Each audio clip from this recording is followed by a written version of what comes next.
Hi, everybody. My name is Sarah. Pearls of Wisdom and Food with Keto. Way, way, way, way, way low. And I am so happy that you're here listening. Hopefully, you have your cup of coffee and you're set for the sit down on what is going on Cape Cod. Here I am, soon to be the mother of the groom again. So today I'm going on a scouting mission to Macy's the day before their sale, which they seem to have every week anyway, and to scope out. I have in mind, it's a casual wedding. I have in mind black palazzo pants and a cashmere sweater with some a crystal necklace that I inherited from a relative from decades and generations ago. And so I can also wear that at the at Greg's family's big Christmas thing. So wish me luck. And the other mission is to get another case of Topo Chico water before the sale is over there. I'm all about the sales, aren't you? And at Whole Foods, because the sale ends tonight. And so I will do that. And then I will be a happy camper. I've prepped our meal for tonight. So that's done. And so I sent something on my glass frame, you know, the ones that glare. Anyway, I'm in a really great mood today. I worked last night and I had an opportunity to watch Slimland. I don't know if you ever watch him, but he's great at editing. I'd like to rent him for a tutorial. And he interviewed the snake oil man, and who's also known as Cole Robinson. And it was an hour-and-a-half interview, and I learned a lot. And if I had a swear pot handy, and he put in $1 every time he said a swear, I could be buying my mother of the groom outfit with just what I got out of the swear pot. He doesn't, I don't know, the swears don't bother me like somebody else that uses them. There's just, I don't know. I thoroughly enjoyed it. And then I went on to Cole's, I said Chris, I meant Cole Robinson. I went onto his website and watched another video because I had some delicious time. And then I watched a Keto Mad one as well. So I had a lot of nice, delicious video watching time. And I will tell you that the more I'm circling the carnivore, because I have decided from all of the videos that I've watched that I'm going to be nearly carnivore, which is evidenced in my carbs for the day today. I'm going to continue having my lemon water with my, he's got his snake oil with his salts and potassiums, and I have my powders with lemon juice, okay? And then I'm also going to be continuing to have my keto pizza on Saturday, my very, very, very small salads during the week, and my very small portions of asparagus, cauliflower crumbles, and Brussels sprouts on Sunday. And I will be totally happy because I've got a foot in both worlds. And to me, this kind of works on this old body. And so that's what I gathered from my hours and hours of watching today. I'm not ready to, sorry, I just touched something. I'm not ready to do 100% carnivore. I don't think that that's really me. I think that I like my veggies and just having them in a smaller amount. And I've heard that a lot on carnivore podcasts where they say it's not what you're having, it's the dose. And yes, I believe that now, and I understand that so much better. And so, yeah, so that's what I'm doing. And today, this is what I'm having today. I am having 1,297 calories. My fats are, my protein is 61.6. My carbs are 1.4 total, and my fat is 117. So the calories are 1,297. So what I'm having are two not too meaty spare ribs that I've already cooked.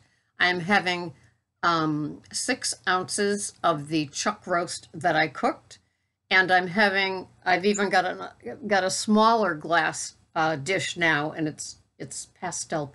It's like pink glass. It's very pretty, very Depression era looking. And I've got 30 grams of my Olivia's baby lettuces and 20 grams of cottage cheese, and I will have 1 tablespoon total of macadamia nut oil and a 4th ghee pink Himalayan salt. And that's kind of melted, so it's like all liquid poured on that. And that will be my winter chicken dinner. And so the more I was listening to people's versions of their carnivore is that there's a whole new world out there. Do you continue with lemon? Do you continue with electrolytes? Do you continue with supplements and the like? And so that's why I'm opting for my lesser amounts of the veggies that I like, along with the keto pizza on Saturday. And it just keeps me connected to both, because I do believe in the keto food plan. I do believe in the variety. I don't think that at the doses that I have of my veggies and my small salad that I'm getting any reactions from any of the veggies. I learned long ago that broccoli is not a friend of mine anymore. And since I've cut way down on my Brussels sprouts, I've noticed that I don't get that initial bloated feeling. And so I'm happy. And if you're on a keto journey or a carnivore journey, isn't finding what works for you and making you happy the point? Isn't it? You know, just think about it. I've always felt when I started the keto, you know, I always stressed in my videos that there's no deprivation. And I think that was maybe in reference to the fat that I had, but there is no deprivation in the ketogenic diet as well as the carnivore. And I'm not a pure carnivore, so I can't, you know, even speak for that. But why be deprived of savory, luscious foods? There's always some wonderful shaving or eliminating that you can do with certain items that you have. Now, for me, I was enjoying Xyla, XYLA, which is not an artificial sweetener, but a sugar alternative from hardwood trees, and also an organic erythritol stevia blend in my second cup of coffee. And so here's the deal, is that I've given up sweetener in my second cup of coffee. Okay, so there's a change. And after listening to Dr. Georgia Eid talk about turmeric, I took the turmeric capsules out of my cassette of supplements that I take. I'm taking the magnesium ones out of the supplements that I take. And so I will get my magnesium from the waters, the mineral waters that I drink, along with the magnesium powder. Oh, same thing with the potassium pills. I've taken those out of my cassette, and I will only have the potassium in the powder form, because I was listening to Slim and Cole talk about powders. Get the pills out and throw in an F-bomb. You know, why not? And so it's very, very interesting how when the student is ready, definitely the teacher/mentor arrives. And I've always been curious about fillers used in the supplements that I'm taking, and I've narrowed them down. You know, most carnivores don't even say you need supplements, period. And then as a keto advocate, I was always having the supplements, feeling that there was something that I was missing in my intake. But I'm getting so good about the foods that I choose. Yes, I still have farm lot meats because it's not always available in the organic grass-fed version. But I did find a farm, and it's about 60 miles away, so it'd be 120 miles round trip.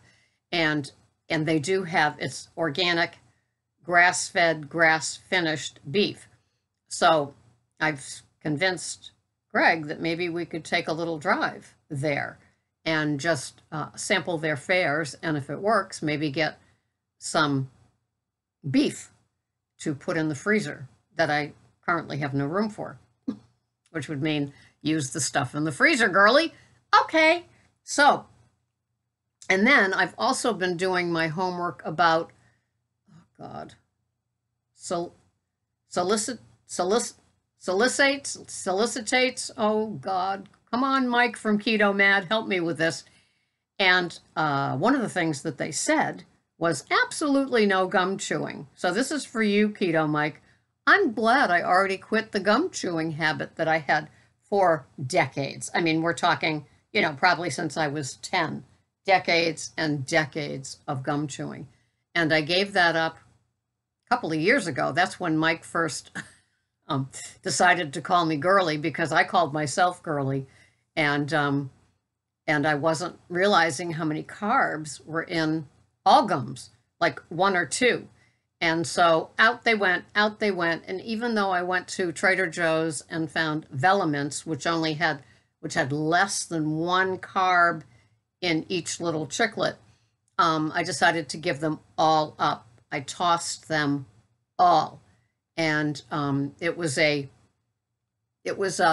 most of the habits that I've had, it was like an immediate done, not whittling down, not anything. It was just like done, all gone, gums thrown out, and like everything else I've hoarded, packs and packs and tins of gum.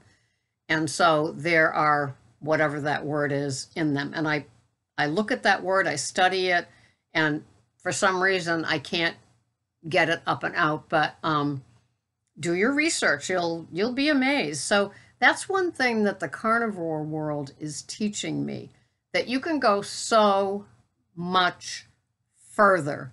Spices, supplements, gum, and all of that kind of stuff. And of course, carnivore people already assume there's no grains, there's no sugars, there's no artificial sugars, and there's no diet soda. And so there's a lot of things that are already assumed when you listen to one of those podcasts. So just like when you listen to a keto podcast, you hear, it's assumed that you're not having sugar or grains of any kind.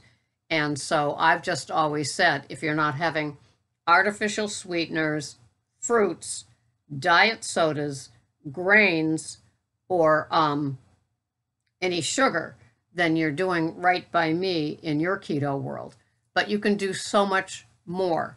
So many more things will pop up if you listen to the carnivore podcasts. So much more awareness about chemicals and fillers and how things go in your body. It's just amazing. And so, like I said, the student, being me, is more than ready to hear all of these things. And I first got introduced to carnivore with a question mark from Keto Mad Mike and Beating Obesity Jim. And from there, I've been listening to others. And even though they're carnivore, which is for a lot of them just salt and water, water and meat, preferably beef, I can still learn so much more that I can put onto my keto/carnivore lifestyle, and it will help me. The snake oil part that Cole talks about is really just a mixture, which I'm already doing with lemon juice instead of water, but he talks about salted water, the importance of it, and I'm already doing that, but I'm not carnivore. I haven't taken that jump into the pan. So anyway, it's just a very fascinating little journey, and my comfort level of where I'm at today. Who knows, tomorrow I could wake up and say no more salads, but for today I'm having 30 grams of baby organic lettuce. Sad that it is, but it fits on the plate and looks abundant. And that's what does it for me, because I'm a recovering food addict as well. So when I listen to these people that have real advanced experimentation about themselves, which is definitely Cole Robinson, I'm not willing to do those like extended fasts and mix up all those things and just salted water and no more coffee. I'm not willing. I know my food addiction still requires some savory, guilty pleasures that have nothing to do with my guilty pleasures of yesteryear, just the things like the small salad. That's a guilty pleasure now. And so I'm very happy. I'm very content. I'm more than satiated with my raised protein. I'm very happy. And if you do catch the video, it's Slimland interviewing Cole Robinson, snake oil. And they did a little bit of, it was really a fast-paced hour and a half. It went like that, as opposed to the Peter Attia, Dave Feldman, right? Keto Mad? And one of the things was, do you want to, you might extend your life by doing something, but if you're in a nursing home having cocktail, container of pills every day to keep you alive, and I don't think they're going to be cooking your food plan the way that you want it, is that a quality of life that you want? So I guess they were kind of in agreement that if their food plan shaved 2 years off their life, but they enjoyed every bite of how they eat, then it's worth it. And Cole also does a lot of carb ups on weekends and things like that. That's too fanning the flames of my food addiction. So I'm just going to continue on the level that I'm continuing on. And if you have a food addiction, there's certainly things that you can grasp from the Carnivore podcast that you don't have to integrate into your life to make it very almost crazy making for a food addiction. I don't need it fanned and flamed and you're on one day and you're off the next day and the next day you up over here. It's a little too much for me. I just want to have, a small sample of the veggies, very, very, very greatly reduced, and a nice portion of fatty meat. I'm purring. One meal a day. It works for me. Hey, thank you so much for watching. Look how long I've talked again today. This has been Sarah, Pearls of Wisdom and Food. And if you're wonky with your food plan and you think that weighing, tracking, measuring with the chronometer is something that could work for you, along with me, the second set of eyes, kind of guiding you into choosing healthier products or healthier ways of eating, behaviors around food so you don't binge, things like that, then you can find me at ketocoachingsarah.com. I just am a subtle, gradual coach for behaviors and ways of doing things, and not crazy making stuff, just the sanity of like better choices, better times of day, better ways of putting it together, along with the chronometer. So thank you so much for watching. I'll see you the next time. Bye-bye for now.